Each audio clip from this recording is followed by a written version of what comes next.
I hate the term botches. I think it's ridiculous. Because everybody makes mistakes, especially in wrestling. You're essentially working with a live net hanging below your tuchus. At one point, you're most definitely gonna fall. Still, people do like talking about them, which I do understand, especially when they're new ones. Hello, my friends. My name is Simon Miller, and let's run through 10 of these. Number 10, Cody Rhodes versus Carmelo Hayes. April 2024, SmackDown, newly called up Carmelo Hayes challenged Cody Rhodes because screw everybody. It was great. He was obviously going to lose, but it was all going to be about the performance, and yeah, they had a really fun match. Nobody was talking about that afterwards, however, because towards the end, they both sort of springboarded at each other and then totally missed. Cody sold his shoulder, people were worried, he'd only just become the WWE champion. Now, given it turned out he was just trying to get the match over, I have a sneaky feeling this was something they planned to do. Didn't really hit as expected if true, but still, I think they all wanted us to have these conversations. Either way, the idea is never to do something which totally takes away from the match, so I suppose this did serve as an unintentional distraction. Look where we are today, though. Did it hurt anything? No, it didn't. In fact, Cody Rhodes right now is probably the most over guy in all of wrestling. Number 9, Jade Cargill tries really hard. That's right. There's another forgotten aspect of wrestling, and it's called effort. It's like actual sports. Even if my team loses, I don't care as long as they try. Jade Cargill busts her ass. Sadly, some sections of the audience are involved in a flame war, so when Jade and Bianca were defending their tag team titles against Isla Dawn and Alba Fire, and Shayna Baszler and Zoe Stark at Clash at the Castle, well, Cargill slipped and sheesh. Forget the fact this is called a high-risk move, meaning there is a risk involved. People still used it as ammunition. How dare she fall down by accident? The truth of the situation is even the best of the best trip up here and there, but it's always the same. When this happens, it's all we want to talk about. Kind of feels like we could all be a little bit nicer. What do I know? I couldn't even keep my hair. But yes, in terms of the dictionary, this does count as a botch, but I would urge you to go to a wrestling school and try and throw yourself in the air and then jump off the top rope, and you'll actually realize how difficult this is. Number 8, Goldberg versus The Undertaker. So yeah, this one wasn't good. Even The Undertaker has gone on record to agree. He knows he's not blind. It went down in Saudi Arabia though, and to try and ensure people got the dream matches advertised, these two wanted to turn the clock back like it was 2001. Wasn't. It didn't help that Bill had already knocked himself out on the locker room door before the bell rung, and then did it again when he smacked the turnbuckle with his head. Just meant the whole thing should have been stopped, but instead they carried on as people started to get dropped on their skulls. I tell you this, it was genuinely scary. You can see it in the dead man's face too, and this one just didn't work. A bad day at the office, I suppose, but do not watch it. It won't help anything. It was just not a good night. Number 7, Shane McMahon at the Rumble. This one is more of a backstage botch, and let's remember, we don't know all the details. Given what happened a year or so after, I would take it all with a pinch of salt. There was, however, definitely a falling out between Vince and Shane McMahon due to a behind-the-scenes incident which led to father telling son he would never work under the WWE banner again. That is really intense. As the story goes, Shane arrived at the 2022 Royal Rumble in an odd mood and essentially said no to everything. He didn't even want to get beaten up by Brock Lesnar. Now, this does seem sort of true in the sense when the Beast did throw Shane out of the match, it was all kinds of difficult. Almost like they weren't on the same page. We then did get that madness at WrestleMania where Shane returned, but he tore his quad, so who the flub knows what's next. Some people keep saying the initials AEW a lot. You know what? Just do it. Like those Nike shoes, bring me the chaos. Number 6, Jinder Mahol's Phantom Bump. I love accidental bumps. People get so mad about them, but honestly, it fills me with joy. Remember when Batista just fell down? Because why not? The best. Sometimes when you have taught yourself to do this too, your brain just takes over, even when you don't want it to. Which sometimes means you bump when there should be no bump. For Jinder, we go back to the greatest Royal Rumble in 2018 when he was facing Jeff Hardy for the US title, when all of the above did indeed happen. And yeah, it tickled me because I get it. When Hardy went for Whisper in the Wind, he didn't get it at all, so when he landed, he didn't touch Mahal. Problem was, Jinder was already anticipating it, so basically tripped on thin air. I mean, it is quite the move. Maybe the G-Force got him. Mahal was also kneeling at the time, which made it even better as the commentators tried to make up for this with their words. This is when we just should break the fourth wall. It would be great if we could all enjoy this together, and look, when you wrestle as much as these guys, sometimes the law of averages is just gonna kick your ass. You can't escape fate eventually. Number 5, Sin Cara's bad start. I always enjoy talking about Sin Cara as I get to tell my Sin Cara story. Somehow the first time I saw his entrance was at a house show, so when he went flying over the ropes I was stunned. That's right, I didn't realize he had a trampoline because I'm an idiot, and I guess that's a botch of my own. It really was a difficult time for Triple H's first proper signing because he just couldn't catch a break, including here. As he went to soar over the ropes, he got his foot caught, and he fell into the ring. Whoops. I just felt sorry for him, not that he needs my sympathy, but he must have been nervous anyway. It was his first time in front of a WWE crowd. I think it may have just caused a spiral too, because the Masked Man could never get it going properly after this. Really, he made a mistake in most of his matches. Cara never refound his confidence, and eventually he left the company after apparently falling out with people backstage to boot. The character continued then with somebody else under the hood. I mean, what a total mess. Number 4, Joey Mercury's face explodes. This is the one reason we shouldn't laugh at things like this. The consequences can be awful. Happening during a ladder match between Eminem, the Hardys, Paul London and Brian Kendrick, and William Regal and Dave Taylor of all people, the idea was that High Risk was going to be front and center. It all went down after Jeff went to use ladders as a seesaw, so jumped onto one end, so the other smashed John Morrison and Joey Mercury in the face. It did look pretty cool. That part was a success as well, but there was such velocity. Mercury didn't have any way to protect himself properly, and my gosh, his nose was just in pieces. You can see on the screen how devastating it was, and it took Joey a long old while to get over this. The amount of blood that was spilled too. It was just one of those injuries you never want to see again.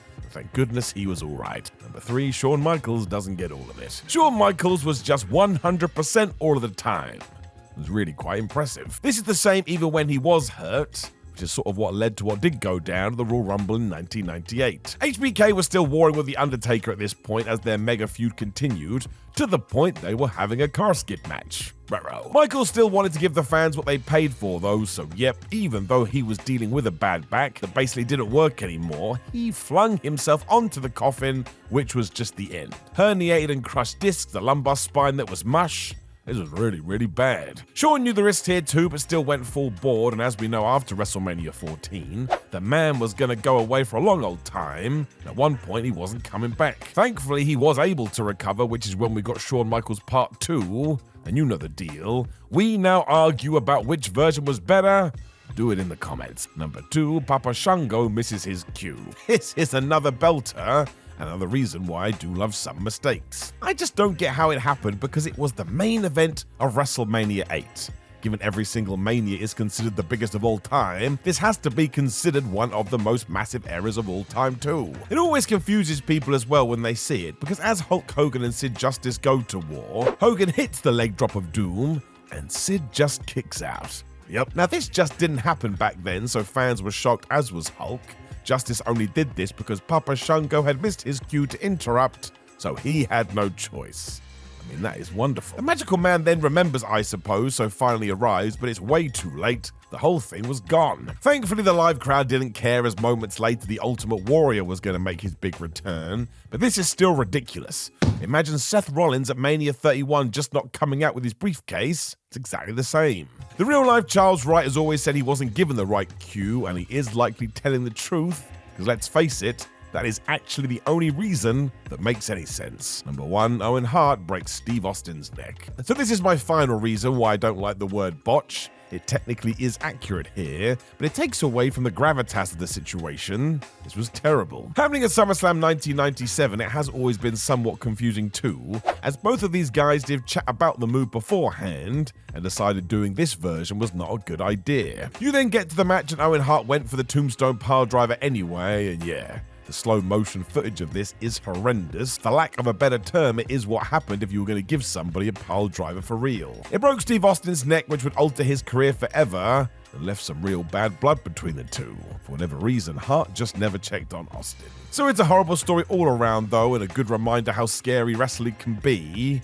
Sometimes I think we do lose our minds a little bit, and it actually deserves more of our respect. Prepare to never look at these bouts, angles, and promos the same way ever again, folks, as this list examines those hidden wrestling blunders that were sitting right under your nose. I am Gareth here from What Culture Wrestling, and here are 10 awkward wrestling botches hidden in plain sight. Number 10, Colt Cabana nearly dies in a Chris Jericho match due to his socks. As Colt Cabana would eventually recall on his Art of Wrestling podcast a few weeks after wrestling Chris Jericho for the Ring of Honor World Championship on Dynamite last year, the ROH legend lost the football socks he'd usually wear as part of his gear beforehand, and after heading out to the store to grab some new ones before the bout, Cabana could only get his hands on a pair of compression socks for this big Dynamite encounter. Little did Colt know that by throwing on these socks for the match, he'd actually just created a tourniquet for the lower half of his frame. Sure enough, Colt was completely exhausted by the time he performed a moonsault to the outside on Jericho's pals, with his compression socks actually cutting off the blood supply to his legs, leading to high blood pressure and low oxygen. Not a good combination. Both veterans were able to make it through the title match without fans realizing anything had gone dangerously wrong in the end. But Cabana ultimately spent the next 2 hours being told why wrestling in front of a live crowd in restrictive socks isn't what you'd class as a smart move. Number 9, Cody Rhodes freezes after attacking the Dead Man. Long before he was main eventing Monday Night Raw on the regular, Cody Rhodes was a young up-and-coming talent looking to make an impact during the 2008 Royal Rumble. Cody's bold call to attack The Undertaker during that year's over-the-top rope spectacular, though, soon led to an easily missed error that the star openly chuckled about inside the ropes later down the road. After trying to dump CM Punk out of the match in the wake of entering at number 13, lucky him, a panicked Rhodes sprinted at the Dead Man and decided to smack him as hard as he could. Because he had a death wish, I think. But instead of sending the excited rookie flying, Taker actually ordered Rhodes to dropkick him. And while this was understandably one of the coolest things that had ever happened to the rising star at the time, that surreal exchange was soon followed by a stunned Cody pretty much forgetting where he was. Rather than try to pick up the Phenom and eliminate him from the bout, an inexperienced Rhodes could be seen freezing for what likely felt like a lifetime, before awkwardly opting to just chuck some fake punches at John Morrison in the corner. It may not have stuck out all that much during the 30-person epic on the night, but seeing the eventual AEW EVP hilariously get lost in the bizarre moments here sticks out like a sore thumb once you know the behind-the-scenes Taker story. Now I've got a quick one for you. What is your favourite Rumble elimination of all time? We know Cody couldn't get the job done here, but lots of other people did, so let me know in the comment section down below. Number 8, Edge was legitimately choked out against John Cena. Throughout his gripping wars with the mighty John Cena in the mid-2000s, Edge appeared to have mastered the look of unfiltered panic that comes from being locked in the face that runs the place's trusty SDF. So when the then WWE champion found himself trapped in a ladder-assisted version of that deadly submission move during the Rivals Epic Tables, Ladders and Chairs contest at Unforgiven 2006, most assumed Edge was once again just selling the hell out of the babyface's offense. On this occasion, though, no acting was necessary. According to the Rated R superstar himself when talking in a WWE Untold show about the Stars feud, the added ladder in the situation resulted in Cena accidentally botching the submission and choking out his opponent for real on the night. Without skipping a beat, however, both men simply moved on with the rest of the match like nothing had happened, fooling pretty much everyone watching on into thinking this scary moment was all simply part of the planned out main event. Number 7, Bret Hart's awkward debut name botch. Focusing on those times the folks in the production truck quietly unleashed some rather awkward botches into the wrestling world now, it's remarkable just how easy it is to overlook one specific error during a wrestler's arrival to the squared circle. There was that recent time when Jimmy Uso showed up on SmackDown to interrupt Super Cena, for example, only to be gifted a secret additional M in the middle of his already quite oozy name for the hell of it. This is hardly a new occurrence in the sports entertainment sphere though, as a certain iconic hitman also found himself on the receiving end of a largely missed naming error during his WWE debut all the way back in 1984. I wasn't even a twinkle. Not getting off to the best of starts at the very beginning of his legendary time with the company, the Dynamite Kid's tag partner that night was burdened with an unforgivable extra T on his first name. And while the average person watching the eventual icon make his first WWE TV appearance likely even wasn't aware of this glaring name blunder, it's now incredibly hard to unsee whenever you feel like hopping back to the moment it all began for Bret Hart in Vince McMahon's organization. Number 6, Bryan Danielson busts his orbital bone with a basic move. Despite AEW presenting Bryan Danielson's most recent frustrating taking injury as something that was inflicted on him during his tag bout against the fearsome Kazuchika Okada and Orange Cassidy on October 25th's Dynamite. That broken orbital bone actually secretly occurred on the prior week's Collision. And while it would have been fair to assume that this sort of head injury could have been caused by something like Andrade El Idolo's awesome trademark spinning back elbow during the pair's hard-hitting bout, it actually reportedly went down during one of the seemingly safer moments in the war. According to Danielson himself, as reported by Fightful Select, the injury was oddly sustained when the opponents were engaged in a standard collar and elbow tie. But the legend, who was actually sporting a just about noticeable black eye from the Andrade clash, was still able to work through a thrilling main event tag bout without fans even realizing he'd been partially broken by a botched lockup a few days earlier. What a guy! Number 5, Chris Jericho's cigar almost got AEW Dynamite pulled. Then AEW World Champion Chris Jericho didn't just enjoy a little bit of the bubbly back in his early All Elite days, he also openly savoured a smoke on national television. But it was that willingness to take a certain cigar chance on Dynamite in the lead up to Full Gear 2019 that very nearly saw the new Wednesday night show being pulled by the folks at Warner Media. That's according to Le Champion himself, who explained in 2021 to Stephanie Chase how the visual of him puffing on a cigar as the Inner Circle beat up Cody Rhodes' brother Dustin seriously irked those paying the big bucks to keep All Elite Wrestling on the air. And while you could argue that AEW has chucked way more offensive content out into the world than the sight of a veteran having a quick smoke, those higher-ups were clearly less than impressed with Jericho's smoking attempts to present himself as an a-hole. What initially seemed like a pretty standard heelish move secretly turned out to be an almost catastrophic botch from Jericho, and one that may have resulted in the end of Dynamite before it even properly began. Number 4, The Rock secretly breaks his brand new Rolex on live television. After working his way up the card and transforming into one of the biggest stars the business has ever known, finally, The Rock earned enough of that sweet, sweet dollar to buy himself a precious Rolex watch. And not long after splurging on the expensive new item, The Rock eventually recalled to Oprah Winfrey during her 2020 Vision Tour Visionaries interview with him that he decided to wear it to the ring for a segment on Monday Night Raw in 1999. And while those watching the Red Show Mayhem may not have spotted it on the night, the brawl that eventually broke out between Rocky, Big Show and The Undertaker eventually saw him completely break character after his big money watch slipped off in the fight. The People's Champion should have been focusing on battling the two monsters sharing the squared circle with him at the time, but Big Show's accidental smashing of his new purchase was evidently the only thing on his mind throughout the heartbreaking melee. By the time Dwayne Johnson made it back home that night though, this eventual Hollywood megastar realized this botched attempt to show off his bling was a sign that he probably didn't need this sort of lavish accessory in the first place. Number 3, the Maximum Male Model Sandwich Incident. Before the two effortlessly hilarious workers known as Mace and Mansoor were unceremoniously let go from WWE earlier this year, the Maximum Male Model lads found themselves at the center of one of the most comical moments of chaos SmackDown had to offer in 2022. However, you probably didn't realize that Braun Strowman's pulverizing of the two unlucky souls at the top of the Blue Show's ramp on September 16th that year also contained a pretty awkward botch. The pair would reveal during a Twitch stream earlier this year that they unintentionally screwed up the punctuation note of the segment after Mace accidentally sent a lunchbox flying into the crowd as he was obliterated by Big Braun. Within that box was a ham sandwich Triple H really wanted the Giant to chow down on whilst destroying the two silly jobbers. And with that knowledge in mind, it's now impossible to miss a panicking Strowman desperately looking around the area for that all-important sandwich holder. Then, after trying their best to salvage the segment fans weren't even aware had gone all kinds of wrong, someone in the audience only went and tried to offer Mace the missing box post-beatdown. The cheek. The meat-filled moment had well and truly passed. Number 2, Alexa Bliss has her shorts on backwards. It's typically quite difficult to miss a rather embarrassing and unfortunate wardrobe malfunction in between the ropes. However, there was actually a point back in 2018 when even the star involved with said wrestling gear botch didn't realize they were caught in the middle of a rather awkward situation. Back when Mickie James was still aligned with Alexa Bliss on WWE programming at this time, a goddess fresh off of retaining her Raw Women's Championship inside the Elimination Chamber unleashed a cocky promo on the Red Show. But Bliss had only gone and thrown her shorts on the wrong way around, so according to Alexa herself, it was up to good old Mickie to inform her pal that she might want to take a second to adjust herself during the commercial break. She did exactly that, thankfully, secretly changing her gear before her match against Asuka, Sasha Banks and Bayley later that evening. But unless you had your your eyes glued to a slightly concerned-looking James during the arrogant heel's time on the mic, there's a solid chance you wouldn't have even noticed anything wrong with this moment of bliss. Number 1, Kayla Braxton only lets out a practice scream during Roman's shocking attack. It's not uncommon for wrestling promotions to try a few takes at nailing a backstage moment. Unfortunately for longtime backstage interviewer and host Kayla Braxton, someone clearly didn't let the WWE personality know that one specific backstage moment of chaos wasn't going to come with a second attempt. Jumping back to July 20th, 2019's edition of SmackDown, Braxton was preparing to chat with Roman Reigns about who his SummerSlam opponent would be when the big dog was almost crushed by scaffolding and boxes. This began an odd storyline involving Reigns being targeted in a number of mysterious attacks in the weeks that followed. But it's also a segment Braxton would prefer you forget ever happened. As she told Not Sam Wrestling in 2021, the WWE figure actually only let out what she classed as a practice scream during this first take. Little did the horror film fan know that this poor attempt at a screech would soon be immortalized on YouTube. Sure, the majority of folks were probably too busy watching Roman almost be turned into a tribal pancake to notice this weak warm-up scream. But poor Braxton still can't shake the feeling that she could have done so much better, claiming the botched shriek is one of her most embarrassing WWE moments and that she'll practice her cries of terror next time around.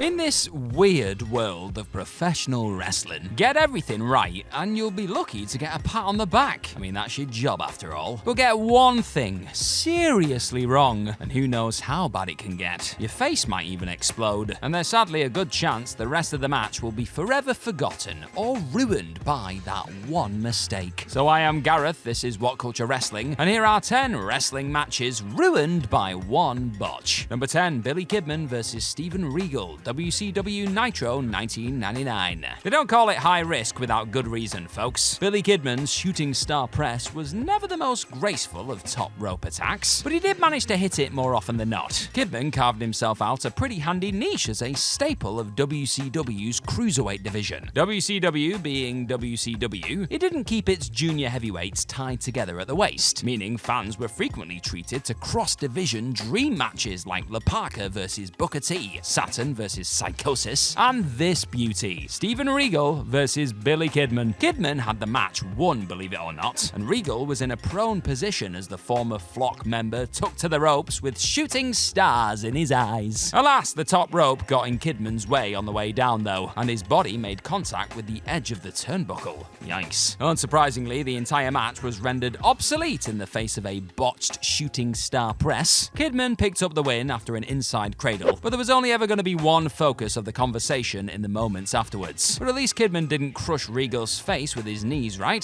That's something. Protected that pretty mug. Number 9, Roman Reigns vs. Kevin Owens, WWE Royal Rumble 2021. Kevin Owens and Roman Reigns have fantastic chemistry. They always have, they always will. The two had been feuding for a couple of months coming into the 2021 Royal Rumble, a beef that came to a head in a last man standing match. And for the first 20 minutes or so, this was excellent stuff. Further proof of the excellent understanding that these two professionals have. Everything was building to a thrilling climax, albeit one clouded in the usual nonsense that surrounds a WWE last man standing match. Then, the handcuffs. Oh, the handcuffs. The match was fine when it was Reigns and Owens falling off things, but the introduction of the handcuffs and the difficulty Paul Heyman had in unlocking them rendered all of that work useless. A referee just stopping the count was the crappy cherry on what had been a really enjoyable cake up to that point. And to round things off, Reigns just slapped a choke on Owens and, well, that was that. Yay. Now, it might be harsh to say the match was completely ruined by the botched finish, but, well, the match was ruined by the botched finish, so there. Now, what match do you feel is unfairly forgotten about or just overshadowed by one bad moment? Let me know in the comments down below. Number 8, The Great Khali and Natalya vs. Big E and AJ Lee, WWE Raw 2013. So The Great Khali is always good for a botch, right? Shockingly though, the Punjabi Nightmare actually had nothing to do with the mangled finish of this match. Natalya locked AJ Lee in the sharpshooter and Lee tapped frantically. A fairly standard finish, except for the fact Natalya had relinquished the hold.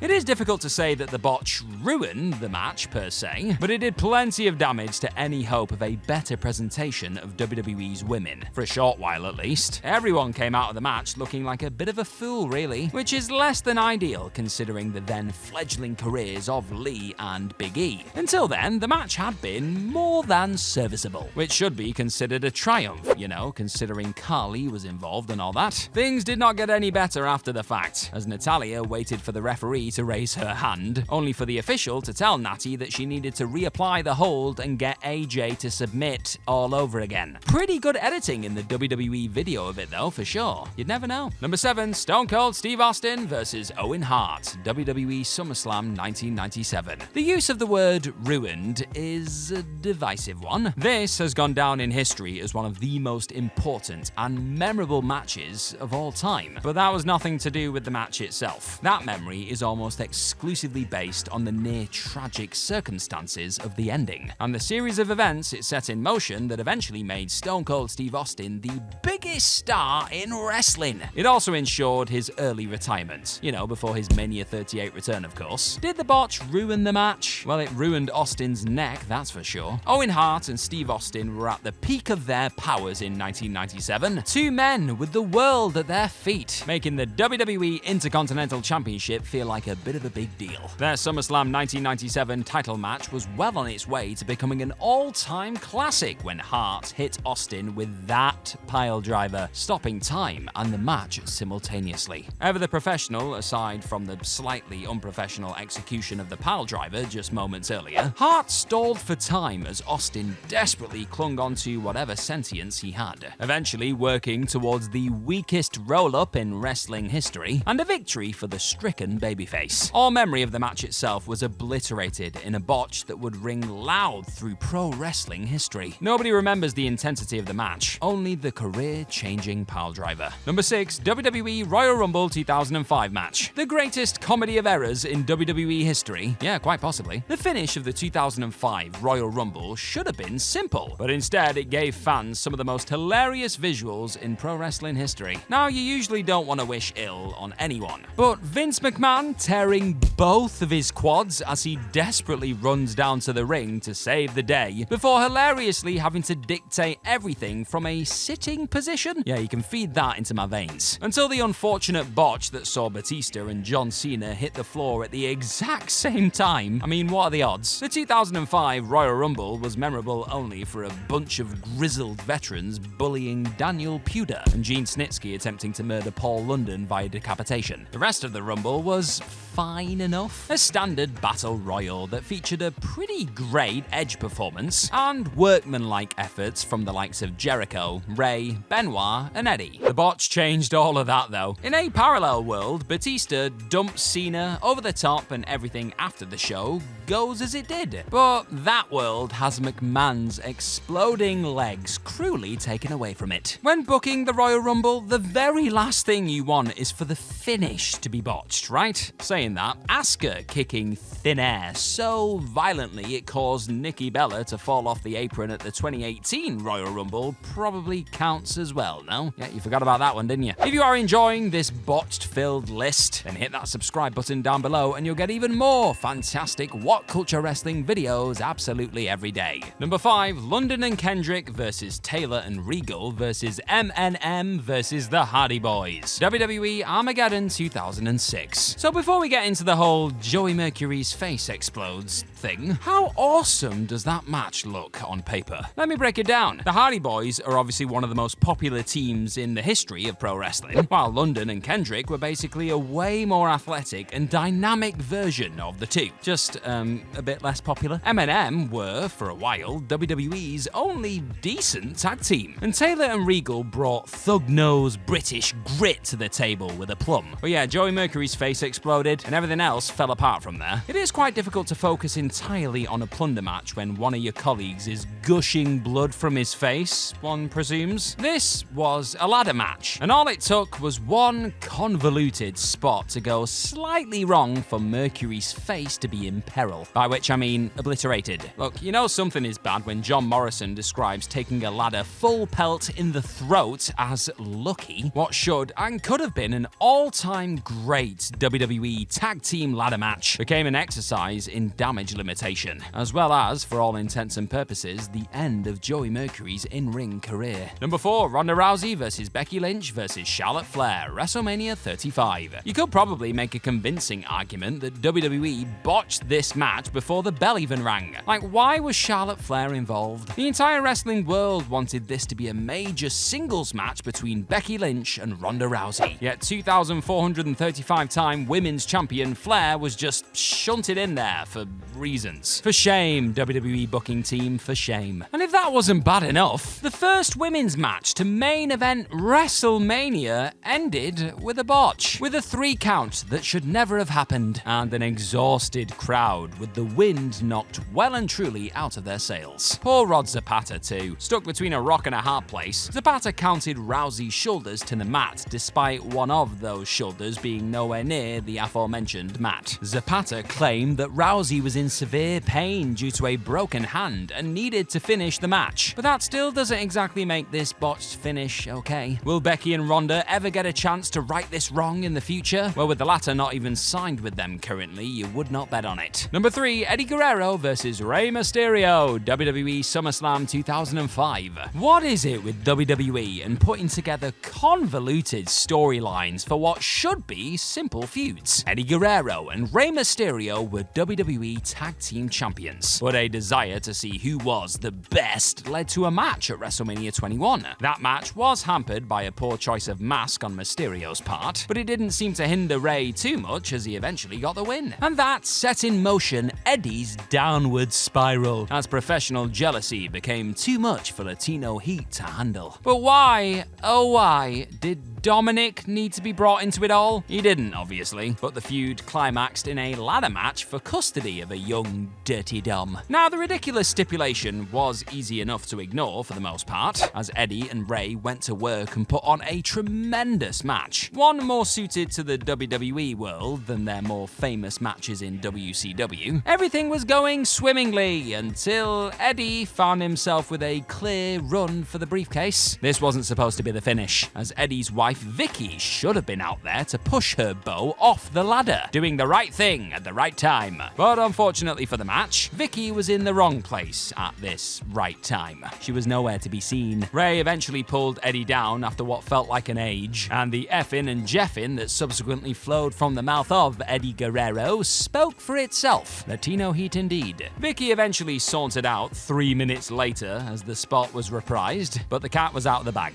Number 2, Hulk Hogan versus Sting, WCW Starrcade 1997. WCW, what a mess you were. No episode of Monday Nitro or monthly pay-per-view seemed to pass without one major botch or another, and they don't come much bigger than a botched finish in what should have been the biggest match in company history. If the finish to Sting versus Hulk Hogan at Starrcade 97 had gone as planned, then who knows what the current wrestling landscape might look like. Now sure, WCW would have surely put itself out of business eventually, but what would WWE look like? Who knows? But we all know what should have happened here, and we all know what happened. Hulk Hogan should have been awarded the victory thanks to a fast count by dastardly NWO referee Nick Patrick, only for Bret Hart to mark his debut by restarting the match, allowing Sting to win via submission. The so-billed match of the century should have ended with Sting as WCW World Heavyweight Champion and the NWO done for. Alas, Nick Patrick forgot to count slow, and the whole thing just fell apart in trademark WCW style because Hulk Hogan was an egomaniac. No change there then. Number 1, The Undertaker versus Brock Lesnar, WWE WrestleMania 30. Most of the botches on this list were major mess-ups. Big-time botches that changed the atmosphere in the arena and rendered the rest of the match almost irrelevant. But the most consequential botch in modern wrestling history was the opposite. A seemingly innocuous moment that led to what should have been the most monumental moment becoming a weird,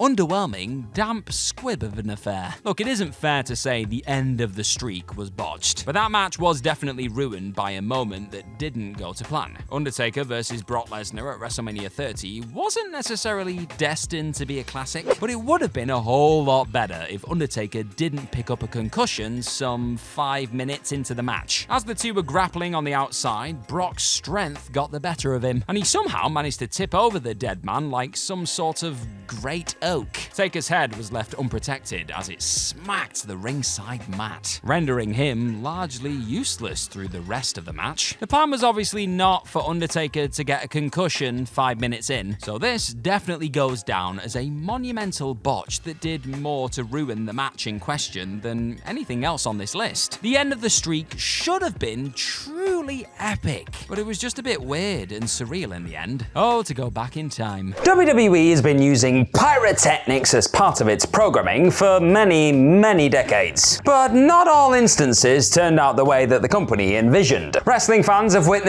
multiple pyro mishaps in WWE. Some moments turned out to be pretty hilarious, and some ended up disastrous. And some just made the unforgettable, well, forgettable. So, I'm Gareth, this is What Culture Wrestling, and here are 10 totally embarrassing WWE pyro botches. Number 10, Kofi Kingston's entrance at WrestleMania 26. Remember when Kofi Kingston was the Jamaican sensation and had that fake accent? Yeah, how could we ever forget? He ditched that character in late 2009, and the only part of that gimmick that stuck with him was his entrance. He kept the theme song and entrance routine until joining the New Day in 2014. His usual entrance would see him do the thunderclaps on the stage and then run for a bit before leaping onto the ramp with the pyro going off in sync. However, things didn't really work out that way when he made his entrance at WrestleMania 26 to compete in the Money in the Bank ladder match. He walked out to the stage and did his usual entrance, and the pyro went off only for the first clap, and did not go off as Kofi did the rest of the routine. It was very awkward. Despite the early botch though, he did go on to deliver a pretty damn good performance in the match itself. And the spot in which he tried to use a broken ladder as stilts in an attempt to retrieve the briefcase, well, he got a massive and well-deserved pop on the night. Number 9, the Big Red Botch. Being the Big Red Monster and the devil's favorite demon, fire, well, it played a crucial part in Kane's character. And it's a no-brainer that WWE spared no expense when it came to his entrance. He needed all the flames. Remember when Kane and Big Show formed a formidable tag team in 2005 and held the World Tag Team Championship for 153 days? Yeah, they defended the title against Snitsky and Tyson Tomko on the 28th of November 2005 episode of Raw. And when Kane made his entrance and proceeded to do his signature taunt, well, the pyro, you guessed it failed to go off. Kane just stood there with a really confused look on his face and almost popped a smile, as the Big Show hilariously walked over to the other side of the ring to prevent the cameras from catching him smiling. Number 8, the opening pyro causes a blackout on Raw. The intro to Monday Night Raw during the era holds a special place in every wrestling fan's memories, and by every I probably mean just me. The show would open up to an insane amount of pyro going off as the Union Underground's Across the Nation theme blasted out across the entire arena. It was just the good stuff, and I'm a simple guy. WWE opened the 25th of September 2006 episode of Raw in the same way as usual. However, it seems that the pyro, it fried up the circuits, and this caused a blackout. Lol. Only the spotlights remained operational, and fans watching from home could still hear the commentators. But WWE fixed it up soon enough and decided to have a literal dark match open up the show. Get it? Because no lights, dark, yeah, you got it, yeah. Number 7, not a suitable pyro for the almighty. Bobby Lashley is a physical specimen and an absolute powerhouse in the ring. However, in WWE, the almighty sometimes lacked a bit of energy as a character and struggled on the mic a bit, really. He needed an impactful theme song and a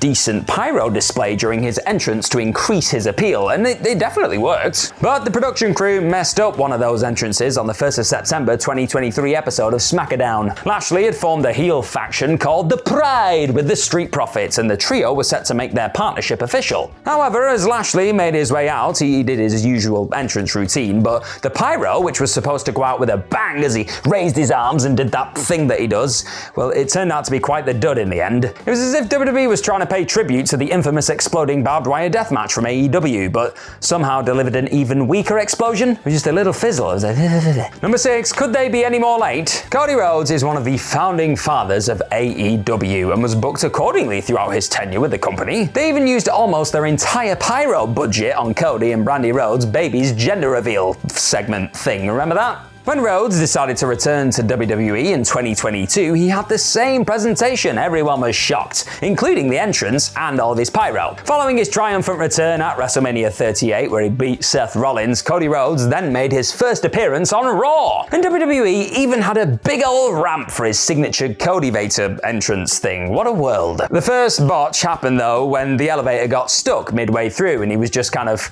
like here, like hi, Cody Rhodes. And after that, Rhodes then walked down the stage and his pyro, well, it didn't go off. Now keep in mind that the whoa hadn't really become a thing yet, and Rhodes would usually just raise his arms as the pyro would go off in the background. Rhodes had to turn back to see what had gone wrong, and he had a bit of a confused look on his face, to be honest. But as he continued to walk towards the ring like the pro he is, the pyro then went off in the background, leaving Rhodes cringing at the end of the ramp. He was like, really? Okay. However, WWE then made it up for Rhodes the following week when they hilariously used all the fireworks they had on his entrance.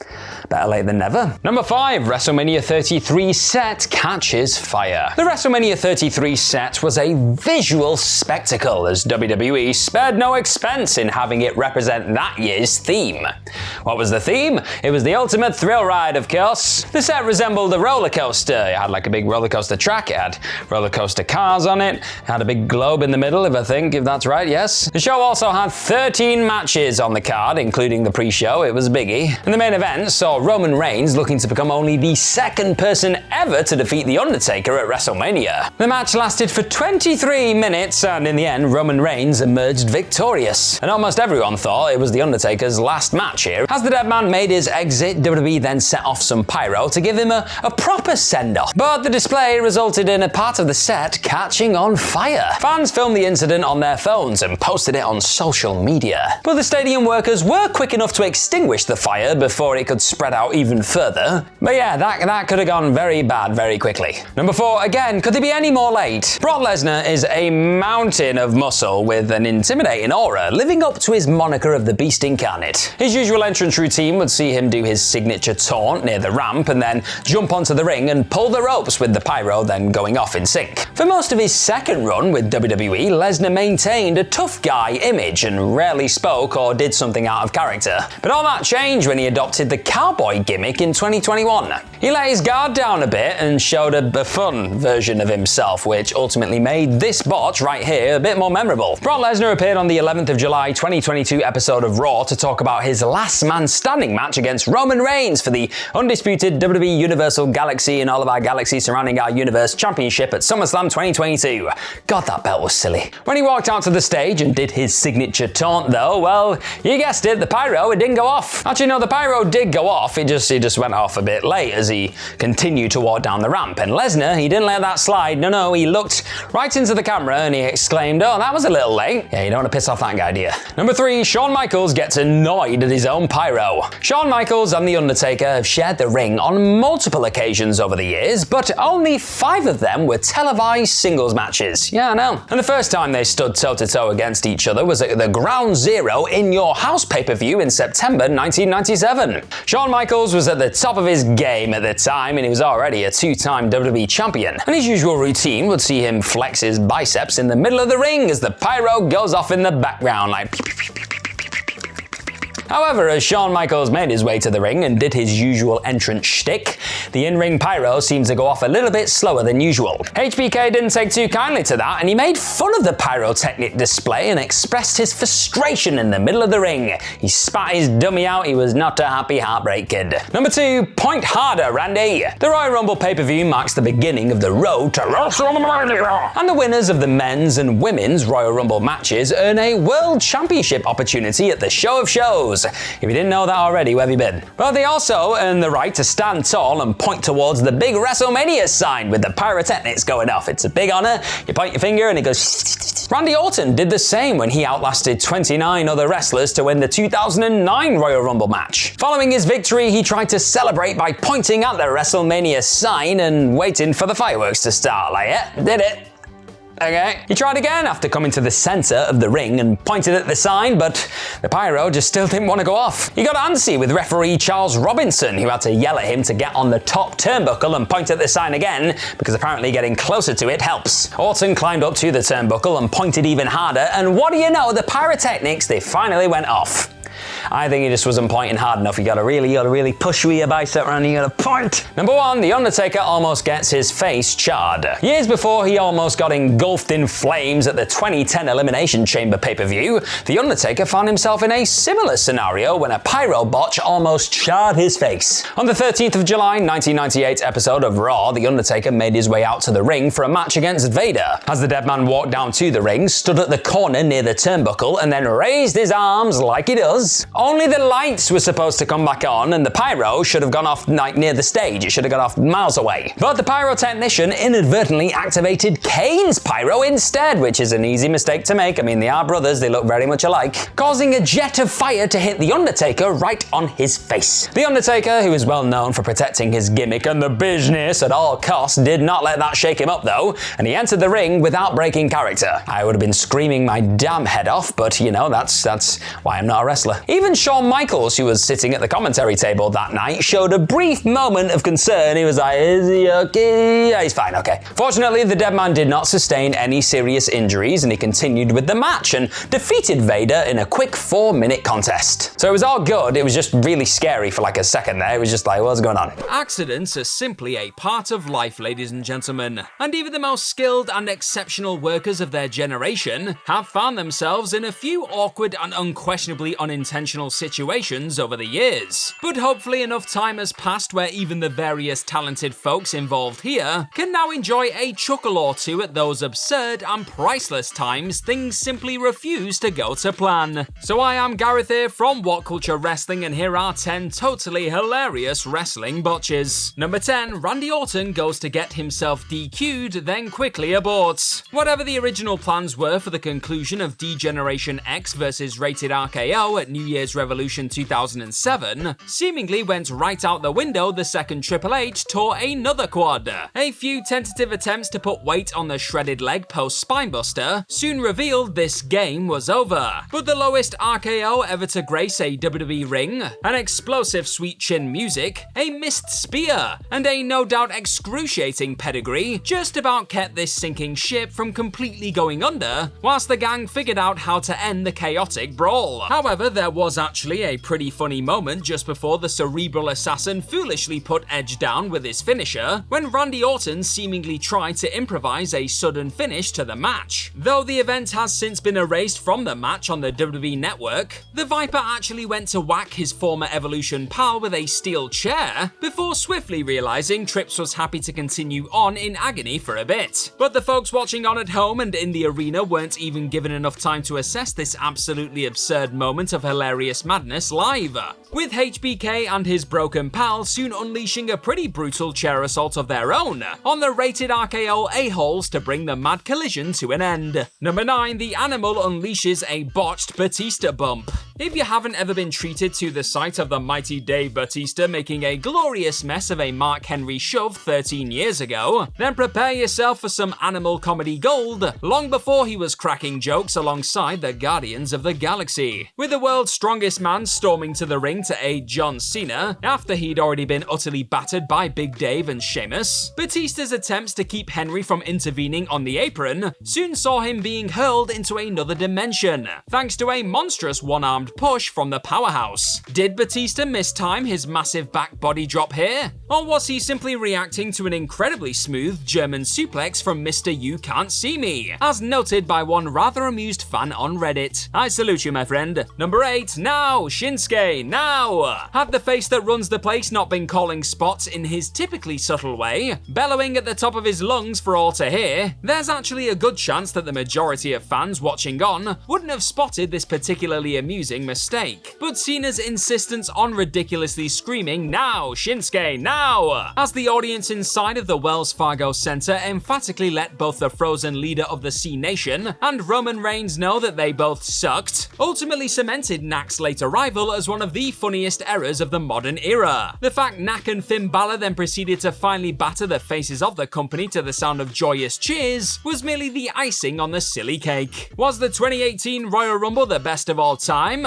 Well, if it wasn't, I want to know what you think was. Let me know in the comment section below, my friends. Number 7, Kelly Kelly and Jillian Hall's weird ring exit spot. 2009 wasn't what you call the finest year in WWE women's wrestling history. All of the ladies involved were clearly doing their best to deliver an exciting chunk of in-ring action, it must be said, but there was still more than a few comical botches that have only gotten more hilarious with each passing year. Perhaps the most bizarre and amusing of the bunch went down during May 5th, 2011's edition of Monday Night Raw, with the legendary Mickie James teaming with Kelly Kelly in a tag bout against Maurice and Jillian Hall. Not too long after a rather fiery James hot tag and high-flying maneuver off the top rope onto Maurice, Hall just about broke up the attempt to come away with the pinfall win. And what came next was simultaneously amusing and actually quite polite. After being clocked by a Jillian right hand, both Kelly Kelly and Hall awkwardly share a look for a moment, before the former remembers to drop to the mat and lower the middle rope, making an already unintentionally funny botch spot that little bit more absurd though. Hall then chose to only start her attempted attack after the rope had finally been lowered, making the heel look even more foolish than intended, as she opted to still fall for the blatant reversal rather than do literally anything else in the moment. Number 6, Alberto Del Rio misses the bucket. Throughout the Big Show's battle with Alberto Del Rio over the World Heavyweight Championship at Elimination Chamber 2013, the latter's pal Ricardo Rodriguez was regularly seen holding the champ's spit bucket, and with the giant challenger ultimately hurling said metal container at Del Rio's personal ring announcer, there was always a good chance said item would come into play during the match's eventual conclusion. Sure enough, with Del Rio recovering from being slammed down to earth by the humongous Paul White, Rodriguez once again tried to cause a distraction via that silver bucket boasting a Mexican flag late in the contest. However, instead of throwing the inanimate object back at Rodriguez again, on this occasion the world title holder connected with a sweet enziguri as Big Show oddly held the bucket next to his head. In a side-splitting moment that has again since been deleted from the WWE network, Del Rio actually accidentally failed to connect with the tin can on his first attempt. He literally had one job. And then Big Show simply waits there with the bucket until Del Rio finally does knock it into his skull, barely even selling the move he seemed rather embarrassed to take in the end. Number 5, Jinder Mahal is knocked down by the wind. Awkwardly completely missing your target when trying to unleash an epic aerial attack is pretty unfortunate at the best of times. Sadly though, perhaps due to the Saudi heat, or understandably being caught in two minds, Jinder Mahal instead decided to sell Jeff Hardy's obviously imprecise whisper in the wind like he'd just been hit by a meteorite at 2018's Greatest Royal Rumble. The fact Mahal then opted to comically stay down for a 2 count after failing to remember Hardy was on his way back down to the planet was something even the likes of Michael Cole and Corey Graves struggled to explain in the aftermath. Number 4, Christian Cage helps Scott Steiner kick his ass. TNA's Victory Road 2006 pay-per-view saw wrestling legends Sting, Samoa Joe, Christian Cage, and Scott Steiner battling it out over the right to call themselves the #1 contender to the NWA World Heavyweight Championship. With this many combustible elements involved, it was always only a matter of time until the action spilled to the outside. And once it did, a truly marvelous botch threw itself right out of Big Papa Pump's perplexed hands. Easy for me to say. Not long after being sent back over a rail by Joe, Cage was then forced to deal with an incoming Steiner. But before the future WWE Hall of Famer had the chance to smash Christian's head into the apron, the eventual AEW man happily did it for him. One audible and hilariously pissed off S-word exclamation later, Steiner at least made up for the amusing blunder by very much driving Christian into the steel steps without any unwanted assistance. That'll teach him. Number 3, a Brie Mo dropkick doesn't quite hit the mark. Brie Bella's usually pretty accurate missile dropkick wasn't actually entirely to blame for this biggest botch of the summer at SummerSlam 2015. The fact Becky Lynch was clearly nowhere near the position she was supposed to be in before dodging the incoming kick from the heavens as planned made the sight of Brie not soaring quite as far as she'd wanted to pre-Brie mode cry even more inadvertently amusing. That and the commentary team letting out their own enthusiasm enthusiastic version of the catchphrase, as she crashed and burned during the 3-team elimination match between Team Bella, Team PCB, and Team Bad. Number 2, a TNA ref reacts to some imaginary impact. Bully Ray and Bobby Roode were reaching the climax of their tables war at Sacrifice 2014, with the former looking like he had the match in the bag, as he repeatedly got his rival in position for a winning powerbomb through the wood. However, after an already pretty bizarre game of powerbomb chess between the two, what should have been a match-altering ref bump soon became one of the silliest moments in Impact history. Instead of blatantly catching the nearby ref in the face with Roode's heels as he was hoisted up by the bully, the official wasn't quite close enough to connect, but sensing he still needed to be down for the controversial finish to come, he decided to drop to the canvas like a sack of spuds anyway. There wasn't much else the referee could do here, admittedly. It was either take an hilarious phantom bump, or completely ruin a finish that hadn't even seen the introduction of Dixie Carter disguised as a bearded crew member yet. What a time to be alive, eh? Number 1, Natalya flops around after a botched hot tag interception. If you were to go and check out Natalya and Becky Lynch's clash with Charlotte Flair and Dana Brooke at Money in the Bank 2016 on YouTube, or the WWE Network, you'd probably be left understandably wondering why it's even being mentioned here. However, before WWE strategically edited their coverage of the match for the streaming service, those watching live were treated to the sight of Natty being made to look like a black and pink fish on national television. After Flair tumbled out of the action post-failed spear in the corner, it soon became clear that the Queen either wasn't supposed to fall out of the ring at all, or Natalya moved a little quicker than both teams were expecting on the night. With Lynch clearly signaling for her teammate to slow the hell down, Natty had no choice but to just flop around on the mat for an eternity, despite only being an inch or so away from Becky's outstretched hand, before Flair finally arrived to briefly break up the farcical tag attempt as planned. All of the editing in the world will still never truly erase the most absurdly dramatic and stretched out hot tag attempt in WWE history. As the latest road to WrestleMania begins to pick up a bit of steam, it'd probably be wise for Papa H to take a minute in between his father-in-law booking big meaty men slapping meat on the grandest stage, and largely dropping the ball when it comes to his women's division, to remind himself what can happen when things don't go exactly according to plan at the show of shows. Or rather they do, but that plan just sucked. So I am Gareth from What Culture Wrestling, and these are 10 times that WWE botched WrestleMania. Number 10, Roman's reign is booed into existence, WrestleMania 32. When it comes to the 32nd show of shows, it's hard to mention that 2016 WrestleMania without feeling a little bit underwhelmed. Despite boasting one hell of a women's showcase over a newly rechristened belt, the majority of the card just felt like a bit of a letdown, really. So it strangely felt a little bit appropriate that this all-round underwhelming lackluster show went out on one hell of a sour note. This wasn't a case of the company just getting completely caught off guard either. They knew what was going to happen. They had Roman Reigns, the person who was getting booed in every single arena that he walked into, up against Triple H, who was literally just anybody but Roman Reigns. There was a chance here though before this event just to pivot ever so slightly and put Dean Ambrose into the mix, maybe in a 3-way, or just have him versus Roman for the WWE Championship. But did they take this lifeline that would have helped alleviate all the negativity that was no doubt going to be present in the stadium? Of course they didn't. Instead, Reigns' WWE World Championship reign was crammed down folks' throats, and they more than let WWE know about it. Hey, but at least all involved learned from their mistakes a year later though, right? Number 9, not letting the dead man rest in peace, WrestleMania 33. Now it was evident on the road to WrestleMania 33 that the dead man, The Undertaker, was not at his absolute best, was he? Because just taking one look at the way he entered that Royal Rumble showed you that this man had a dodgy hip and should have been nowhere near a wrestling ring. That, and the fact that he was tasked with trying to get over a person who again had been booed for an entire year, made any real hope of a critically acclaimed showing like the ones that he'd had all the way through WrestleMania's 23 to WrestleMania 30 pretty non-existent. But WWE saw this man at the Royal Rumble and was still only all too happy to throw him into the show of shows,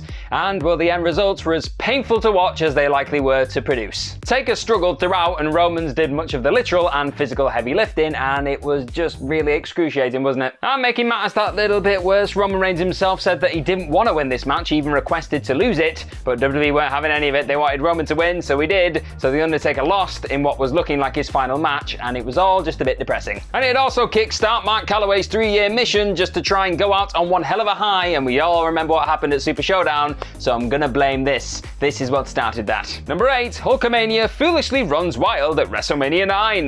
Has there ever been a more disappointing conclusion to the show of shows than what went down at WrestleMania 9? The answer is no, or maybe not, because there is a lot more entries on this list. After shockingly overcoming the babyface hero Bret Hart in the main event of WrestleMania 9, Yokozuna was your new champion, and this was a pretty bold move because you had this big Titanic heel beating the babyface at the end of WrestleMania, and people were like, a not happy ending? What a move! And this felt like it could have been a fresh new era for WWE going forward, only until it quickly became known that it wasn't going to be this because Hulkamania was gonna run wild, brother! Yep, that's right, WWE reverted right back to good old tried and tested Hulkster over here, and things just all got very strange, didn't they? Because yes, Hogan had issued a challenge earlier that night to the winner of Bret Hart vs Yokozuna for the WWE Championship, but nobody in their right mind thought that was gonna happen straight after Bret Hart had salt thrown in his eyes and he got pinned. And then Hogan won the whole thing in like next to no time at all, and even dodged the salt that somehow felled Bret Hart, making Bret look even more foolish.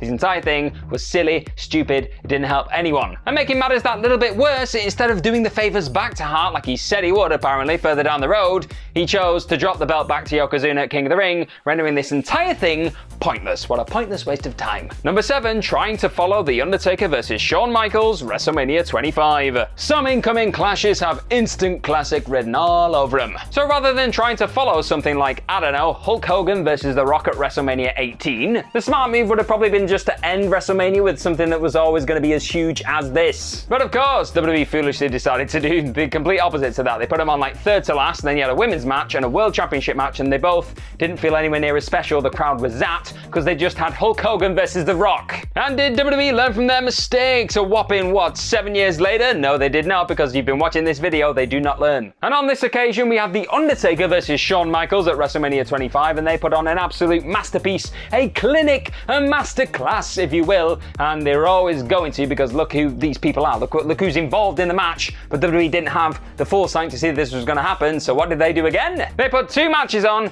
after this classic. They put 2, you had the World Championship and the WWE Championship, and of course, they both just sank. They did not do anywhere near as well as they should have done. Triple H himself even sat backstage, looked at Randy Orton and went, you know what?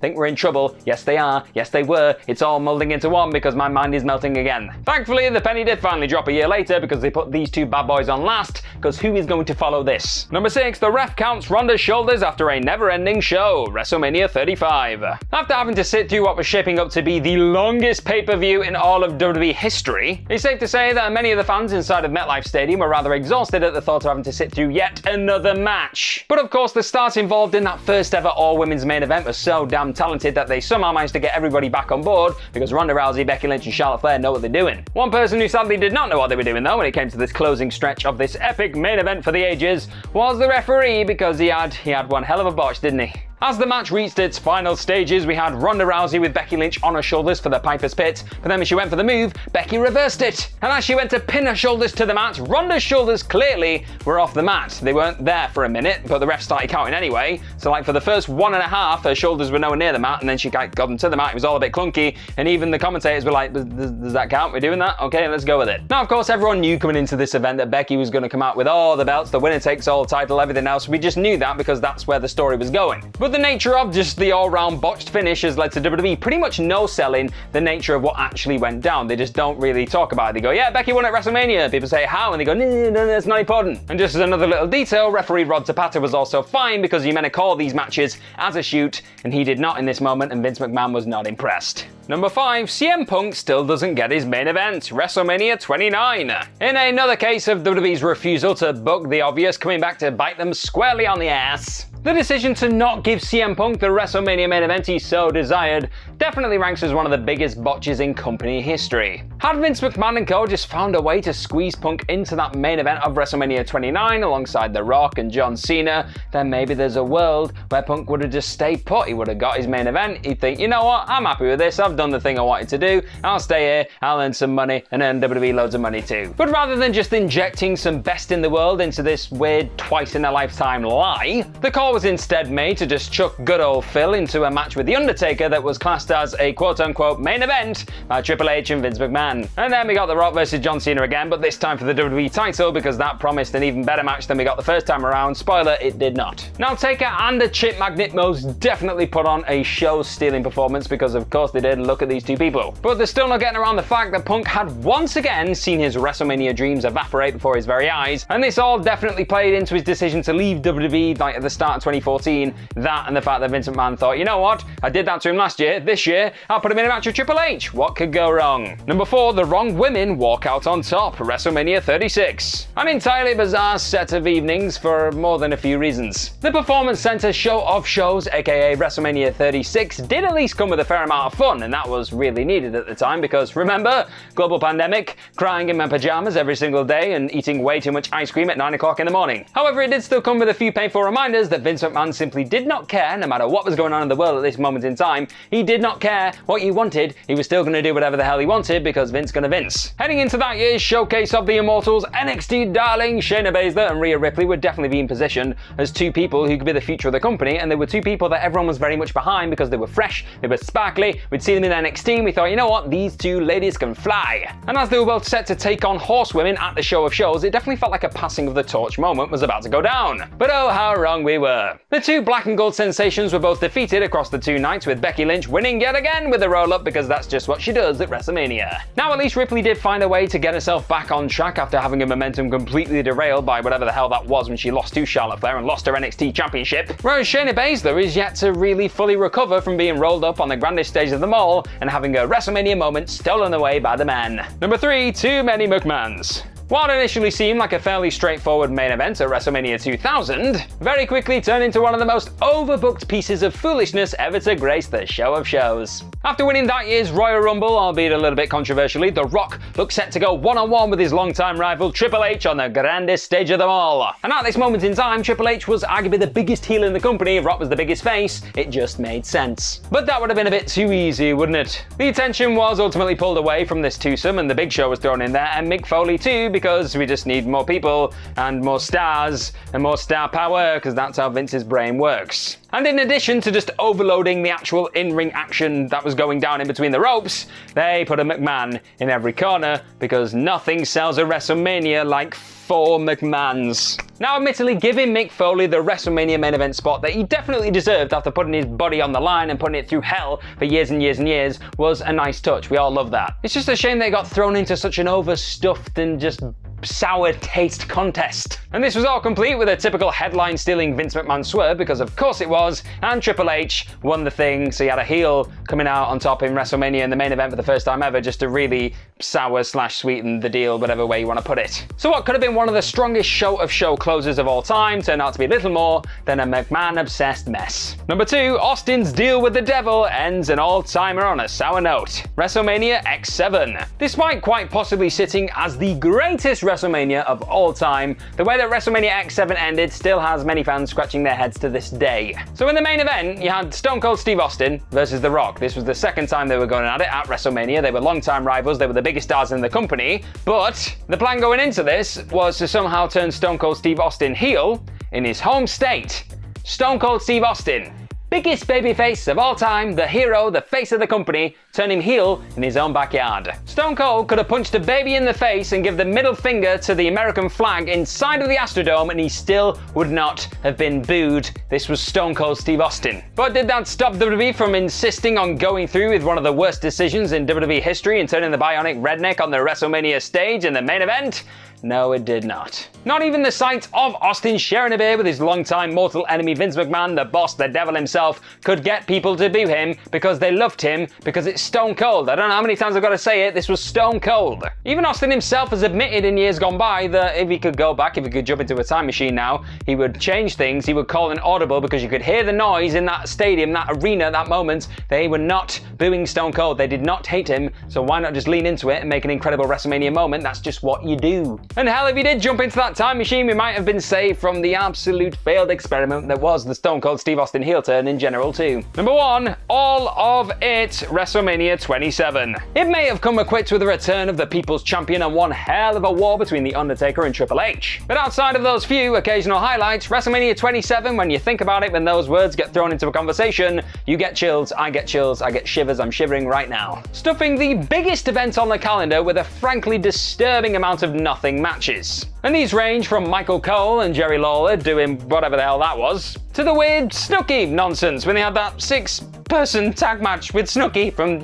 Jersey Shore. Snooki was there. The stage was then well and truly set for a truly horrific main event that everyone remembers for all the wrong reasons. Because despite walking out of the show of shows with the WWE Championship in a match that involved him and John Cena, a disturbing concussion and the fact that Rock got involved with the match late on completely overshadowed The Miz's massive win, with the attention then swiftly turning to The Rock versus John Cena at next year's WrestleMania. Yep, that's right, the most important main event of the year was little more than an angle to set up the following year's WrestleMania. A waste of time, talent, and energy from pretty much start to finish. To class this as the greatest botch of them all would be a bit of an understatement, wouldn't it? It's actually surprising there aren't more botches. Think about it. Sure, someone might potato the hell out of someone with an errant strike, or a wrestler's dive spot could be less than smooth, but those aren't really a big deal, are they? They're certainly nowhere near as embarrassing as the flubs featured here. All of them happened on pay-per-view, and that means such mistakes were immortalized forever. So I am Gareth, this is What Culture Wrestling, and here are the 10 most embarrassing WWE botches ever.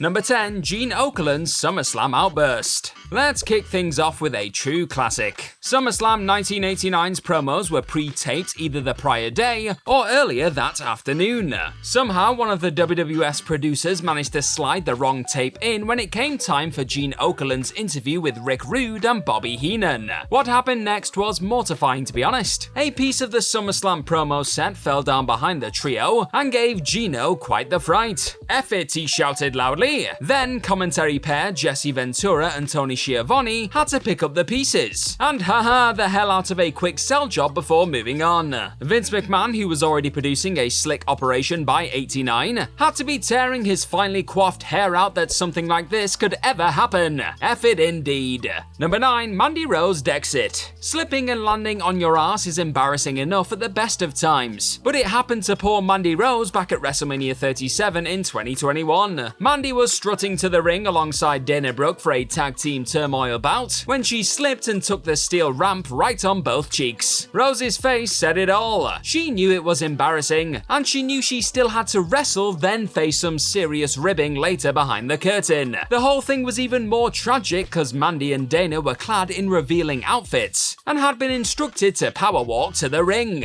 Sex appeal was clearly on the agenda. Then poor Rose decked it and looked for all the world like she'd really rather be anywhere else afterwards. Number 8, Paul Heyman's handcuff woes. Paul Heyman was probably cursing the company's props department following the filming of Roman Reigns vs Kevin Owens at WWE's 2021 Royal Rumble event. At one point, Roman ended up cuffed to a bit of the lighting rig and unable to move. Heyman was supposed to swoop in, save the day, free Reigns, and that would help him win. That is not what happened though. Instead, Paul fumbled with the keys and could not release his tribal chief. So baffled referees had to stop the count and just wait. Yeah, that didn't do much for the drama of a last man standing scrap. WWE eventually got the result they wanted, but not before some real faffing about. Number 7, Steve Austin gets all tangled up. The gruff and tough Texas rattlesnake had quite the run-in with some ring ropes when his knee brace got tangled in them back at SummerSlam 1999. Triple H, who was one of Steve's rivals for the night, had to walk over and just try to help.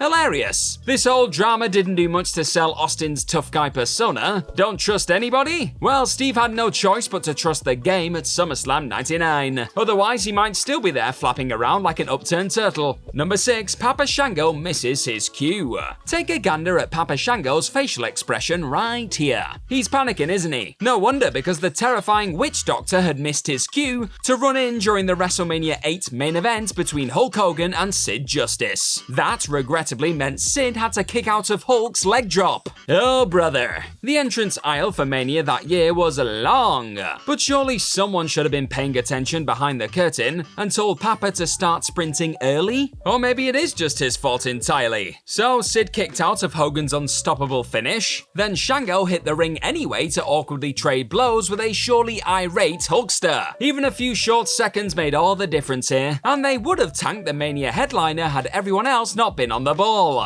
Papa Shango was never the same in the end. Number 5, Brock Lesnar's shooting star press. Brock Lesnar wowed people by successfully performing a dazzling shooting star press during developmental matches before hitting the main roster. WWE had supreme confidence in their new monster, so much so that he got the green light to use the move during the main event of WrestleMania 19. There was just one problem. Brock would have to wrestle for a good 20-ish minutes before going for the aerial spot. He'd be soaked in sweat, and the ropes he'd be relying on to maintain his balance would be slick and probably wet too. Still, Lesnar went for it and pretty much landed on his head. Instead of nailing a spectacular spot that'd get people talking for the right reasons, Lesnar gave himself a concussion and doesn't even remember the end of the match. Great job.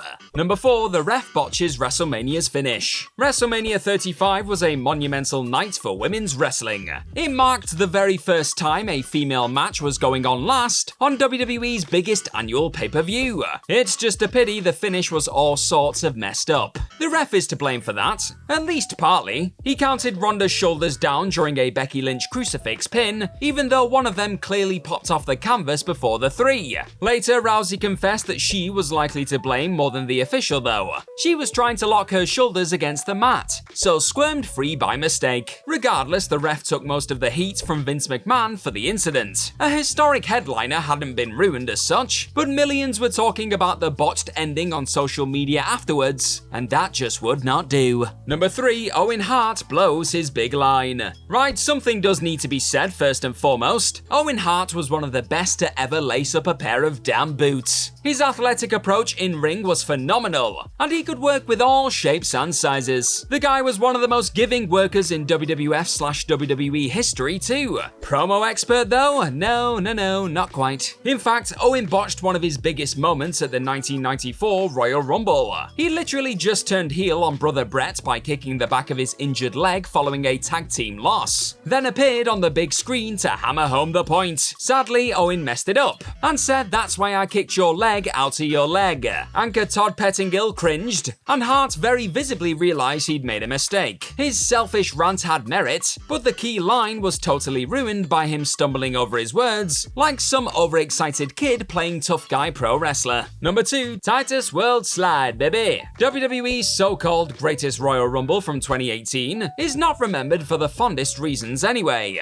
Braun Strowman winning a token belt meant nothing afterwards, and pretty much everything else that happened on the show has been lost to the sands of time. Well, almost everything. Titus O'Neil's entrance during the bloated 50-man Rumble went down in history. The goofy, well-meaning babyface slipped while sprinting to the ring and went for a tumble. Worse, he somehow managed to keep sliding all the way under the ring, and it's remarkable he didn't brain himself on a support beam en route. The announcers could not keep it together, which just made everything a good 30% more hilarious. WWE turned the moment into a meme overnight, of course, and Titus riffed on the botch on TV for a while afterwards. He had to be mortified by the slip though. And number 1, Vince McMahon's double muscle tear. Consider everything you know about Vince McMahon in 2023, then try to understand just how angry he must have been whilst camped on the canvas at the 2005 Royal Rumble. Things had already gone wrong before he hit the scene. John Cena and Batista had accidentally tumbled out of the ring at the exact same time, which was not the planned finish. So Vince roared through the curtain and promised to sort things out. On the way, he tore both of his quads and had to sit down on the mat as everybody wondered what in the hell was going on.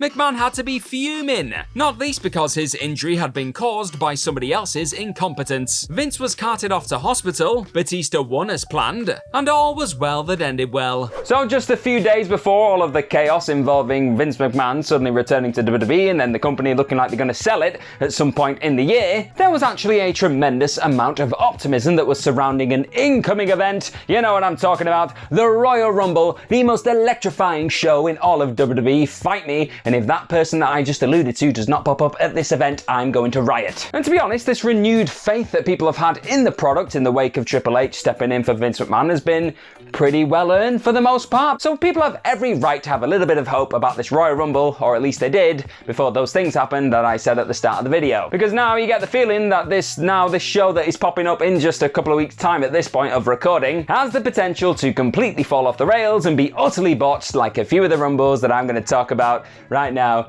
in this video. That's why you're here. That's how I'm segging into it. So I am Gareth here from What Culture Wrestling, and here are 10 times WWE totally botched the Royal Rumble. Number 10, 2022. Where to even start with this one? Oh, I know where. Shane McMahon. Because Shane O'Mac thought it'd be an absolutely stellar idea to pop up in this Royal Rumble, outshoot fight Matt Riddle of all people, and then struggle to get thrown over the top rope by Brock Lesnar, and that was just the tip of the iceberg when it comes to the all-around chaos that went down in this match. Because even though AJ Styles, for example, got the most eliminations of anybody in this Rumble, he just got thrown out unceremoniously, and you probably didn't even know that he got the most eliminations because it just got brushed to one side very, very quickly. But I'll be completely honest, most of the disinterest when it comes to this Rumble in general was down to the fact that nobody understood who was coming next, because all these theme tunes sound the same. I literally cover this for a living, and I was sat there watching this Rumble, and I did not know who was coming out next, because all I heard was generic theme for Superstar, and I was like, is that person? That's who that is, yeah! And look, there are sometimes matches that can be best described as having the lot, capital T, capital L, and this match was the complete opposite. Number 9, 2005. So the John Cena Batista double botch thing, you know what I'm talking about, that one, it isn't actually in isolation particularly that bad, and it had a lot of potential. Because without the knowledge of what was actually supposed to happen, like we didn't fully know Batista was meant to win, and like this had all gone wrong, and just everything had hit the fan, it looked like they just paid some kind of loving homage to the Lex Luger Bret Hart elimination thing, where they both fell over the top rope, hit down, it was controversy, and it led to a bit of stories. Like over the next couple of weeks, we just thought it was that again. Sure, it was chaotic, but to older fans, it was familiar, and it felt like, okay, yeah, this could work. And to younger fans, it was just, oh my god, what is happening? The two absolute new stars of tomorrow have both fallen over the top rope. What is going to happen next? Well, I'll tell you what happened next. For some reason, a very erratic Vince McMahon stormed down to the ring, blew one quad on the way down, and then blew another one as he got into the ring, sat there on his bottom, started barking orders, and everybody looked so confused. It was carnage, chaos, whatever you want to call it. It was absolutely nuts. But perhaps the weirdest part of all of this was the fact that he just chose to restart the match and then had Batista very quickly eliminate John Cena to win the thing, which is cool, and he got a nice poster moment there. But it was weird, wasn't it? It was just restarted again, very lackluster, bit of a throwaway, if you ask me. Number 8, the 2019 Women's. During her initial rise as the man, Becky Lynch was both the immovable object and the irresistible force. I think that's the way of describing those things. She was everything. And it was a pretty good thing that she was, to be honest, because WWE looked like they were doing absolutely everything in their power to derail this absolute ball of momentum. Because on the night of the 2019 Royal Rumble, she was booked in a title match, which she lost, no less. And this was designed to make you think, oh, is she even going to pop up in the Royal Rumble? Is this going to be another night where we're just left with our hearts broken because we've been conditioned at that point that this is what this company like doing, and then they do it later on. They did it before, they just like to see our hearts broken. But thankfully, they did actually bring Becky out to win the Rumble, but she didn't just get given an entrance number, no, she had to come down and pick the bones pretty much of Lana, who'd been knocked out on the floor. She'd been battered, she'd hurt her ankle, it was really sad, and Becky just came out and went, well, she's battered, I'll come in and I'll win it. And Finlay was like, yeah, cool, that's a better plan than what I have. Why not? Let's do it. And it was just weird. It was just stunted. It felt a bit clumsy. It was a bit frustrating because this character who'd been so badass and just said, I'll defeat all the odds, just as she walked in and took advantage of something. She felt very opportunistic. She felt very edge-like, heel edge-like. We don't like that. It didn't work for me. It was a bit strange. But at least we got to the end result of her lifting both the belts, and there was no botches on that night either. Number 7, 2013. Put it this way, it is harder to craft a bad Royal Rumble than a good one, because I know, we both know, we've booked many a Royal Rumble in our minds, and they're always incredible, aren't they?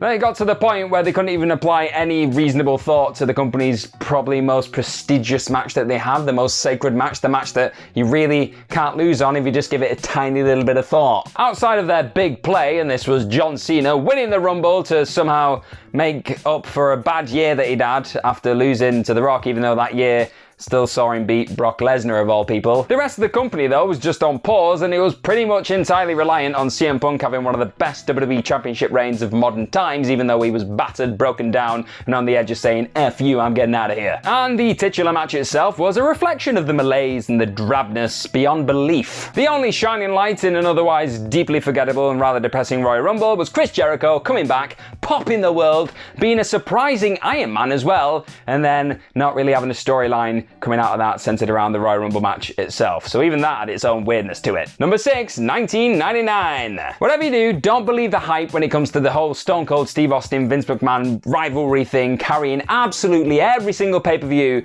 that they were ever attached to, because this Royal Rumble proves that they were good, but they weren't that good. Many people class this as the Russo Rumble because it was dropped slap bang in the middle of his weird reign of dominance in WWE. And it shows, because this match was so heavily reliant on angles and everything else. It just felt like the wrestling was a thing that was there that was just getting in the way. They just wanted to get around the wrestling, just shoot more angles and controversy, bro. It just felt like nothing really mattered, because most of the match was people standing around, scratching their asses, and then Vince and Austin came back in towards the end, had a bit of a scrap, and then Vince won. Vince won this Royal Rumble. That alone is enough of a botch for me. But was it really an angle worth sacrificing the best match that you've got on your calendar all year round? I don't think it is. Number 5, the 2022 Women's. So WWE's corporate catch-all when it comes to what the brand of WWE in sports entertainment fundamentally stands for and what it's there and designed to do is putting smiles on faces. Which is a bit weird, because the 2022 Women's Royal Rumble felt like it was hell-bent and designed on ripping away those smiles, shoving them straight up your candy ass,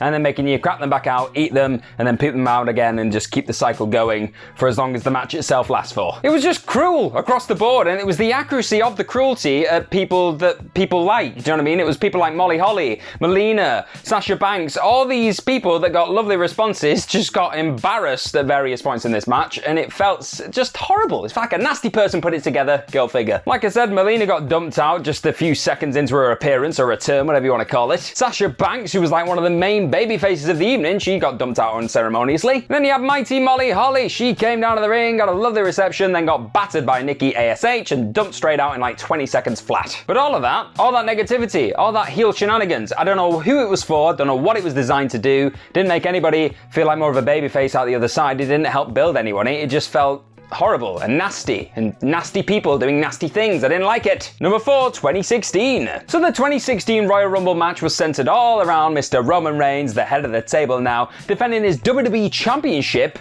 against everyone in the match. Like, if he got dumped out of this match, whoever dumped him out, or anybody who was still in the ring and outlasted him, got the championship. They won the belt. It was exciting, I tell you. But instead of just having Roman in there and having the drama that comes with him just being in the ring, and every time he goes to go near the top rope, it's like, oh my god, we're gonna have a new champion at some point. They had him dragged down under the bottom rope, not even halfway through the match, and they disappeared for most of it, only to pop up at the end and then finally get dumped over. But we lost all this tension. All this drama was just sucked out of the match. It felt stupid. But WWE were desperately chasing a bit of sympathy for the Roman Reigns character, so they had a grand idea. They thought, right, let's get the most villainous, despicable person that we know on the roster to win this thing. Let's get checks notes. Oh. The guy who's booking the next one. Oops. Number 3, 2012. So in the bulk of the last decade or so, the Royal Rumble has become a match more obsessed with surprises and big pops than actually furthering storyline developments, and that's not really what it's there for, is it? That's not what it's designed there and what it's meant to do. But WWE like memes and moments and those kind of things, so it probably is going to keep doing that for the foreseeable, or maybe Triple H will book the trend before he's unceremoniously dumped out of the chair backstage in Gorilla. That's how we dump people out of chairs in this house. But the 2012 Yuck Fest, let's call it, is probably the best representation of this new mentality when it comes to Rumbles, just getting the pops for those surprise entrants. Because we got Mick Foley and Santino Marella doing the weird sock Cobra off, remember that? That was that one. And we also had, from the commentary team, Booker T, we had Jerry Lawler, and we had Michael Cole. All three of them came off the commentary desk into the Rumble. If that happened now, if we got like a Corey Graves or a Pat McAfee or even a Wade Barrett, that'd be quite fun. But if you look at that collection, not as fun. To be honest, it was a pretty fitting state of the company address though, if you look at it, because Sheamus won the whole match and he went on to squash Daniel Bryan in like 18 seconds. Chris Jericho came second, he was the runner-up, and he actually ended up going on the WrestleMania card, after Sheamus, so he was close to the main event. And then even Jericho didn't actually get near the main event because you had John Cena and The Rock. That was that WrestleMania, so the Rumble felt pointless. It was pretty pointless. Number 2, 2014. The absolute malice and just heartbroken attitude and energy that was felt in that building on the night of the 2014 Royal Rumble won't happen again, because all those people have gone over to AEW and they like watching that wrestling now, and they're not going to waste their money, time and energy on whatever the hell this was. Fans booing the shocking treatment of Mr. CM Punk in his last ever Royal Rumble appearance, unless he suddenly pops up at some point this year, don't count on it. The horribly misguided babyface turn/run of Batista during this match, that was weird as well. And the absolute tone-deaf lack of Daniel Bryan. Fans had the energy still, they just wanted to boo and tell this company where to go. And if chasing punters away doesn't really count as a botch in your mind in the era of gigantic rights fees and blood money from certain places in the world, then just simply look at the aftermath to really judge the size of this cell phone, because it's absolutely astronomical. Because Bryan, who wasn't in this Rumble, wrestled twice at WrestleMania 30. He opened and closed the event to euphoric critical acclaim, and it was a moment. Miracle of Bourbon Street, you know the stuff. So for the company to just piss all that energy away that was there, it was there for them on a plate, is absolute lunacy, silly. I call that a botch, a blunder, whatever you want to call it. It was downright foolish. But I tell you what would be more foolish, doing it again a year later. Number 1, 2015. I got 2 words for you. Nope, not those. Rock bottom. No, not the type that the Great One didn't even hit when he popped up to help Roman Reigns fend off Kane and Big Show in 2015. No, this was just rock bottom, full stop really, wasn't it? For Reigns' profoundly rejected face run, and for the likes of Bray Wyatt and Dolph Ziggler and all those other faces that you dared to get behind before they were dumped out of the match and made to look like idiots. For Daniel Bryan fans understandably assuming that he was going to come back, be in this Royal Rumble and win the whole damn thing before, you know, he got thrown out, because of course he did. And for WWE as a place where fans were still passionate enough to get lost in the moment and tell them how they feel and scream and boo and cheer and all those things, this pretty much felt like the night where a lot of that changed, didn't it? Bryan had made it the promised land after a truly calamitous Rumble the year earlier. But WWE was so stubborn in how they just forged ahead the next year that fans give up. They'd had enough. They'd seen it once, they'd gone through it again, and they were like, why am I bothering? Why am I even trying it? So, mistakes happen. I mean, just ask your parents. But when it comes to wrestling, making mistakes or botching can have some pretty dangerous consequences for you and your opponent. So you'd rightly be pretty pissed off if it happened in the ring in front of thousands upon thousands of people. But being the professional that you are, you should take it in your stride, laugh it off, maybe have a few words after the match, but definitely keep the in-ring action going as best you can. I mean, Big E is the best example of this. He got dropped on his bloody noggin and wasn't passive-aggressively tweeting people about it. He was just getting on with his life and making the best of a bad situation. But the people on this list, they decided to do the exact opposite. Yeah, so let's take a look at them. As I'm Jules, this is WhatCulture.com, and these are 10 wrestlers who couldn't hide their anger at a botch. Number 10, Shawn Michaels has big balls. You've got to give him that. So Shawn Michaels wasn't a pro wrestling hard man. He was, and I think this is a direct quote, a sexy boy. He was famously beaten up by 8 Marines. It took several trained killers per WWE law just to put him away. In reality, only one man subdued and put him down, though an adult Michaels was in no condition to defend himself. You'd think that this experience might have encouraged him to think better of running his mouth into trouble, but it didn't. The extent to which Michaels, suffering from the disease of addiction, is a sympathetic character is rather subjective. He battled something that stings with the sad familiarity to many, but his treatment of Vader at SummerSlam 1996, however, was completely unjustified. Midway through a match that couldn't quite explore the thrilling dynamic to its fullest, given Shawn Michaels' reluctance to endure the full Vader experience, Vader failed to recall a spot and lay on the mat instead of rolling away from Shawn's diving top rope elbow. Unwilling to waste a 2 count, Shawn adjusted his body mid-flight, landed on his feet, and stamped on Vader's head, treating it like the turd he thought he was. According to Jim Cornette, he also added, "Move, dumb shit." Vader, aware of Shawn's influence and toxic means of wielding it, thought better of issuing a receipt.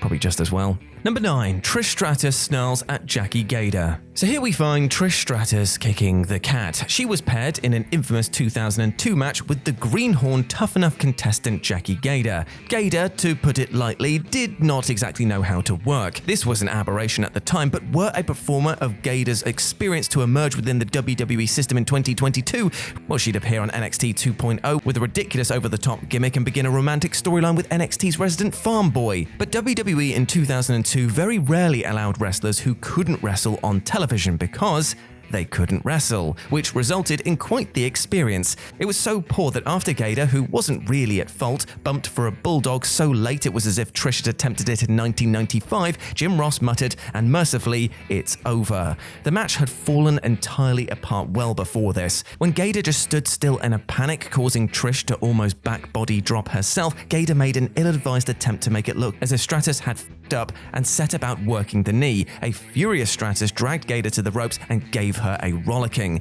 It wasn't clear what she said precisely, but I'm betting it wasn't to say thank you. Number 8. CM Punk bemoans Elijah Burke. CM Punk once named Elijah Burke as his least favorite opponent. Speaking to fans in Philadelphia when interviewed by Beneath the Mat in 2012, Punk said that Burke was terrible and that he was absolutely the worst, absolutely the worst. They worked extensively together in WWECW, and the matches were horrendous. Burke was absolutely clueless. He got lost frequently, took several seconds to launch into a simple Irish whip, and almost broke his own neck while failing to rotate to receive a basic suplex. And that was just in one match. In addition to a further pay-per-view match at Judgment Day, which is a sloppy overlong bore, Punk and Burke worked together on another TV bout that likely dimmed Punk's view of his opponent even more. As Punk lay selling on the mat on his side, Burke lunged into him full force and nailed him in the back with a forearm. It was a completely over-the-top impact, but was a basic strike in a heat sequence. He clattered into Punk's spine so clumsily that Punk, with his trademark personality, just couldn't or wouldn't disguise the effects of the spot, which, let's be face it, is antithetical to what wrestling should be. It didn't look good and it hurt for real. Wow, that hurt, Punk exclaimed, burying his fury under layers of sarcasm. Number 7. Rico berates Jeff Hardy. Now, recent disclosure has slammed Jeff Hardy's lack of professionalism stemming from his perspective on his bizarre exit from WWE in 2021. Should he have finished the match? Should WWE have ran the umpteenth version of Jeff has had his trouble storyline during a COVID pandemic? Would WWE have willingly allowed Jeff to leave had he asked? Well, former WWE co-president George Barrios revealed during the 2019 Needham conference that WWE wasn't trying to lock anybody up and that both parties could terminate agreements in pretty short order. Neville's contract was frozen at the time, and WWE generally no-sold George's work like the great Antonio. Regardless, Jeff is a bit of a risk, which he underscored at Survivor Series 2002. Here he was off throughout the 6-man elimination tables match, which was otherwise a pretty fun affair, being chaotic in all of the right ways, but not so in its most infamous moment. When Rico hovered by the top turnbuckle awaiting Jeff to remove him from it, he had little choice but to scream his frustrations, knowing that he could hardly whisper the spot in his ear. Rico screamed, "Come on, Jeff, goddammit!" which woke Jeff up from his stupor. Number 6. Eddie Guerrero ponders aloud where his wife is. "Vicky, where art thou, my love?"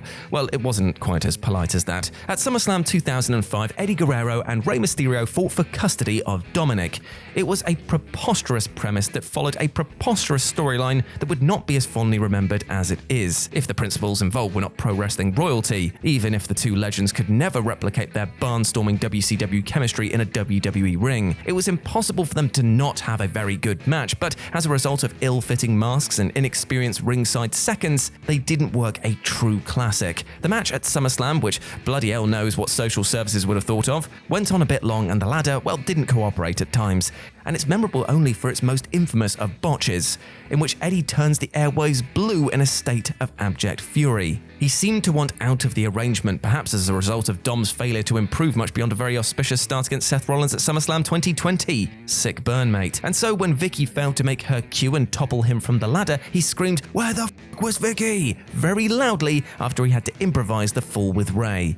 Number 5. The Undertaker gets pissed at Goldberg. Remember last year when Goldberg kept weirdly insisting that he was literally going to kill Bobby Lashley in Saudi Arabia? Because you know what? Bill had already done this to The Undertaker at Super Showdown in 2019. He didn't actually try to kill Taker, obviously, he was just useless and dangerous in the ring, because he was fractions away from breaking Taker's neck when, after knocking himself loopy earlier in the match, he wobbled when delivering the jackhammer, accidentally inventing an All-Japan super finisher, but one delivered through the lens of Nia Jax. The match was a complete disaster. Goldberg was so out of it that he couldn't make the tombstone correctly.